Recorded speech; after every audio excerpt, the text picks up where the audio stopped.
Hello, dear listeners. Welcome to another episode of A Corner of Inspiration. I'll be your storyteller tonight. In this quiet moment, I invite you to sit back, take a deep breath, and open your heart as we journey through the story of a young man who once struggled with a stutter.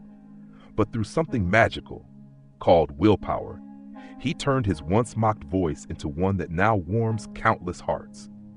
Our story begins in a rural village in central Vietnam, sun-drenched, wind-whipped, with the taste of salt and soil lingering in the air. Our main character, Tuan, was born into a family with nothing fancy, just cornfields, melon patches, and the kind of love only hardworking parents can give to their 3 children. From the time he began to speak, Tuan had a speech impediment. His tongue, slightly short, gave him what many called the gift of mispronunciation. While others said dragon, he would say dagon. Others said red, he would blurt out wed. His classmates burst into laughter, and his teacher sighed, "Why can't you fix this already?" To some, a speech defect might not seem like a big deal. But to a first grader, the fear of being laughed at can feel like the weight of the entire sky. There was a poem reading during the school assembly, "Vietnam, my homeland." Tuan nervously held the paper in trembling hands. But as soon as he read the first line, the entire schoolyard erupted in laughter. His heart shattered. He ran, legs flailing, into the restroom behind the stage and cried until he couldn't breathe. That day, he made a silent vow: I will never, ever speak in public again. Throughout elementary school, Tuan became a shadow. When the teacher asked questions, he shook his head. When friends invited him to sing, he declined. During class activities, he'd hide behind the tallest student. His classmates dubbed him the Mute Shadow. The nickname stung like salt on an open wound, but he endured it in silence. At home, he filled notebooks with private journals. Each page held the stories he wished he could speak aloud. Beneath the flickering glow of an oil lamp, that 10-year-old boy whispered to himself, "If only I had a normal voice." His mother, a farmer with coarse hands and a sun-faded shirt, would gently stroke his sweat-drenched hair and say, "No one's born perfect, my dear. If you can't change your tongue, then change the way you see it." But back then, how could Tuan grasp the depth of that simple wisdom? In his young mind, the words "I can't" echoed endlessly. Time passed like a needle sewing through long, stifling days. 9th grade, 10th grade. Life stayed quiet. Until one day at the start of the new school year, the schoolyard buzzed with banners, motivational talk with guest speaker Dungvan. Tuan wasn't interested, but his homeroom teacher insisted everyone must attend. So he dragged a plastic chair and sat all the way at the back of the hall, hiding behind the tallest guy in class. He didn't know that, in just a few hours, his life would pivot. The guest speaker rolled onto the stage in a wheelchair. He couldn't walk, but his smile reached everyone before his words did. His voice was slow, deep, and at times breathless, but each word sounded forged from the fires of resilience. He spoke of an accident, of months spent staring at the hospital ceiling, praying just to sit up again. Yet amid all that despair, he chose to lift his chin and say, "I can't control my legs, but I can control my belief." The entire hall fell silent. Back in the last row, Tuan felt like someone had shattered a wall inside him.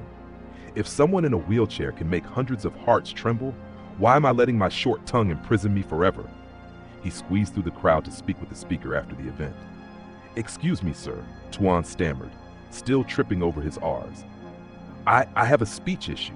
I'm afraid to speak. Can I change?" The speaker placed a warm hand on Tuan's shoulder, his eyes glowing like candlelight. "No one is born a speaker. You can do it, but first you must allow yourself to mess up." That night, Tuan rode home with his mind spinning. He didn't open his diary. Instead, he opened YouTube and searched how to pronounce R and L.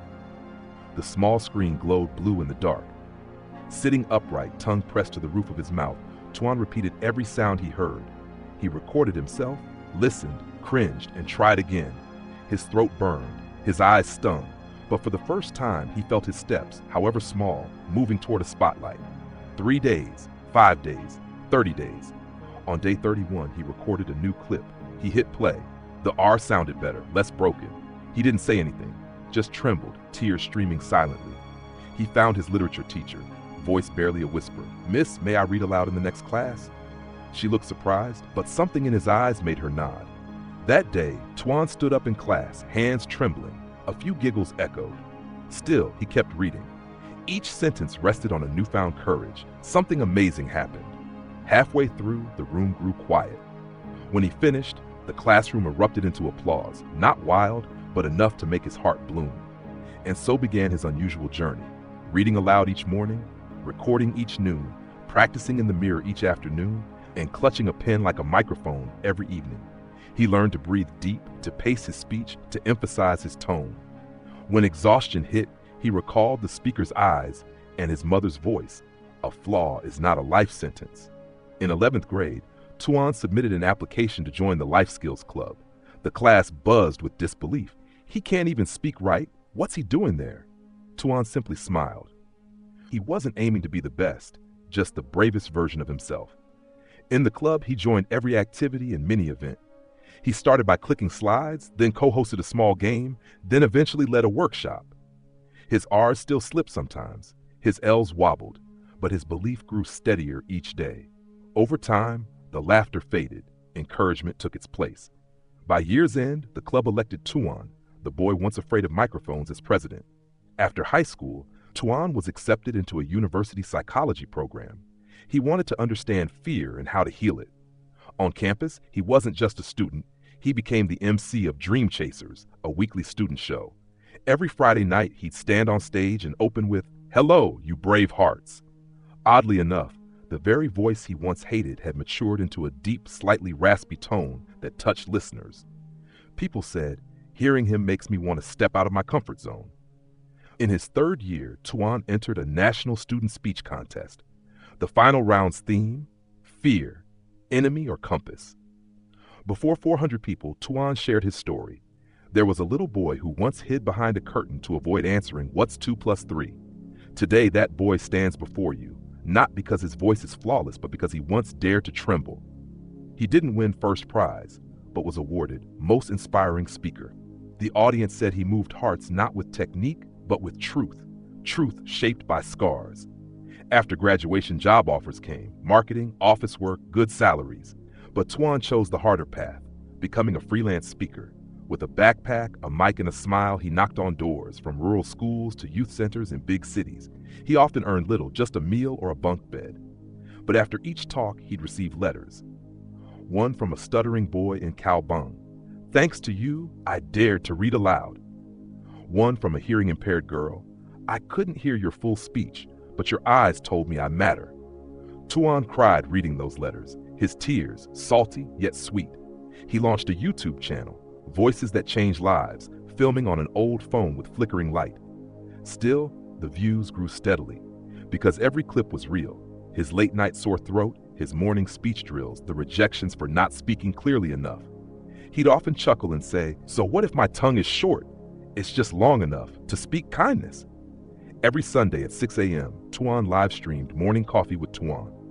With a steaming mug on screen, he greeted viewers warmly. "Who says you have to be perfect to begin? I started with mispronunciations, and they became flavor." Fans would flood the comment section with misspelled words, just to show support for his imperfect voice.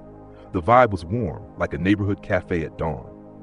One evening near year's end, Tuan was invited back to his old school to speak at the senior graduation. He stood on the very stage he once ran from. The courtyard sparkled with string lights. He took a deep breath and said, 10 years ago, right here, I once hid in the restroom. Today, I return not to relive the laughter, but to thank it. Because pain taught me how to walk through doors." In the crowd, some students wept quietly. Off to the side, his old literature teacher blinked away tears. By now, dear listeners, you may be wondering, is this story for me? Let me assure you, yes it is. For each of us, whether we speak smoothly or with a stutter, whether we run fast or tiptoe, carries some kind of flaw stamped on us. The difference is, do we hide it in the dark or turn it into a lantern that lights our way? Tuan often shares 3 lessons. Ones he tells himself and anyone who's ever felt less than. A flaw isn't a life sentence, it's just a test of how stubborn you are. You don't need to be perfect to speak, just speak, and clarity will follow. Sincerity has its own timbre, more powerful than any rehearsed melody. Tuan's story may end here, but its echoes remain in every heart that just trembled a little. When this program ends, remember this: your small, shaky voice, even with flaws, is still enough to tell your story. Try standing in front of a mirror, smiling, naming your flaw, and saying to it, "Thank you for giving me a reason to grow brave. I'm your storyteller." Thank you for joining me tonight, for walking through nearly 4,000 words with an open heart. Before you close your eyes, sleep deeply knowing this: tomorrow when you wake up, you have the right to stutter, tremble, to fail, but you must never give up your right to begin. Good night, and see you again soon on A Corner of Inspiration.